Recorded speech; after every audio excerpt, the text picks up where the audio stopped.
Brakathia Howell, Brakathia Shai, Brakathia Howell, Brakathia Shai, Brakathia Howell, Brakathia Howell, Bashim Yahushai, Bashim, Chakodash, that belongs to the apostles and the elders of Great Millstone, which you well. Salutations to the hopeful elect out there, you Akim to Sadakim that do the thing in the utmost truth and sincerity.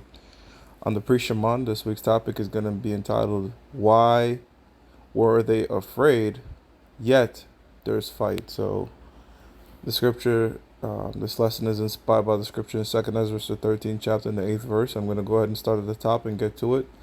And I'm going to pretty much go into why, when Yahushua come back, they're going to fight. This is a fight against them, even though they're not going to stand a chance. This is the book of 2nd Ezra, the 13th chapter, and I'm going to start at 1. It says, And it came to pass, after 7 days, I dreamed a dream by night. And lo, there arose a wind from the sea, that it moved all the waves thereof. Right, so this particular wind from the sea, that it moved all the waves thereof, right? Yahushua coming from the seas is not talking about the waters here on earth, right? Now let me get Salakia. Let me get earth waters. This is the book of 2nd Ezra, chapter 16, verse 58. He hath shut the seas in the midst of the waters, and with his word hath he hanged the earth upon the waters. So he hanged the earth upon the waters. The earth is out there hanging out in space. So that's talking about the firmaments. All right, you have different bodies of Shemayim. All right, which is different bodies of water. So the sea that is coming out from is talking about outer space. It says, And I beheld, and lo, that man waxed strong with the thousands of heaven. All right, that man that's waxing strong with the thousands of heavens is Yahushai, and the thousands of heavens are the angels. And when he turned his countenance to look, all the things trembled that were seen under him, because this is going to create great fear in the world when Yahushai comes back. Because when he comes back, they're going to be in the midst of World War III fighting against each other, but they're going to come together to fight against the Lord, all right, because they're going to see it as a common threat after America is destroyed. It says, or, in the midst of being destroyed, it says, And whensoever the voice went out of his mouth, all they burned that heard the voice, like as the earth feeleth, when it feeleth the fire, right? So the voice of the Lord is talking about them lasers, all right, the laser beams coming out of the chariot. It says, And after this I beheld, and lo, there was gathered together a multitude of men out of number from the four winds of the heaven, north, south, east, and west, all unified to fight against the Lord. It says to subdue the man that came out the sea, right? So they're going to say, wow, this is a big alien threat. This is a huge invasion. It says, but I beheld, and lo, he graved himself a great mountain and flew upon it, the chariot.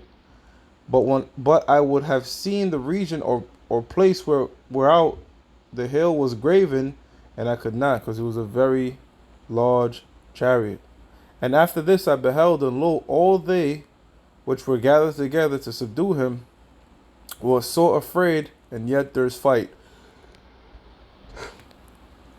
So all these nations come together. They're going to be gathered together to fight against the Lord with no choice, with no shot, right? But why are they going to fight anyway?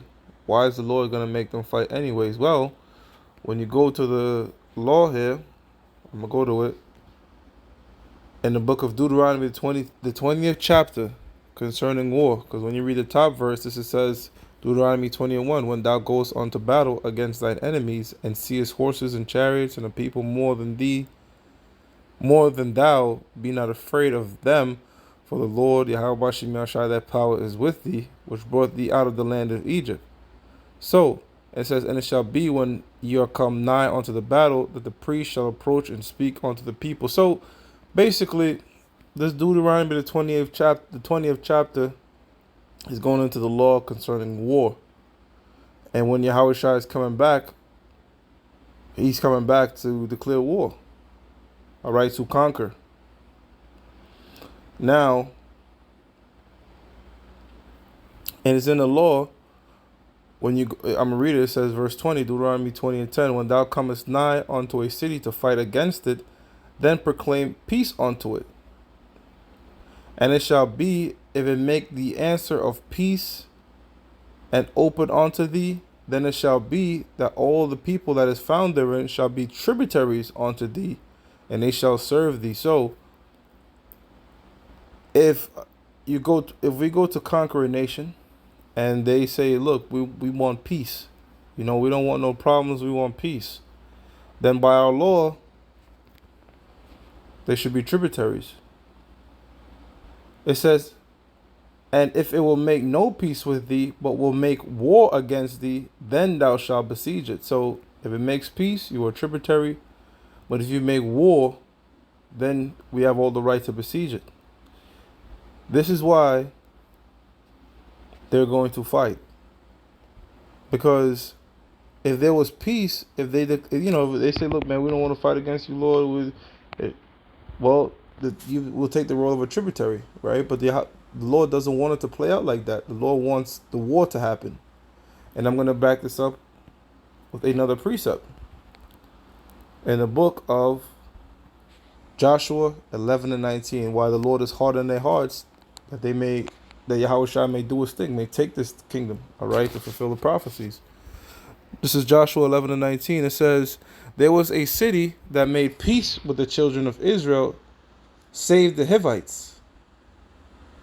There was not a city that made peace with the children of Israel, save the Hivites. So at the time, during this period, a lot of these other cities were not making peace with Israel, right?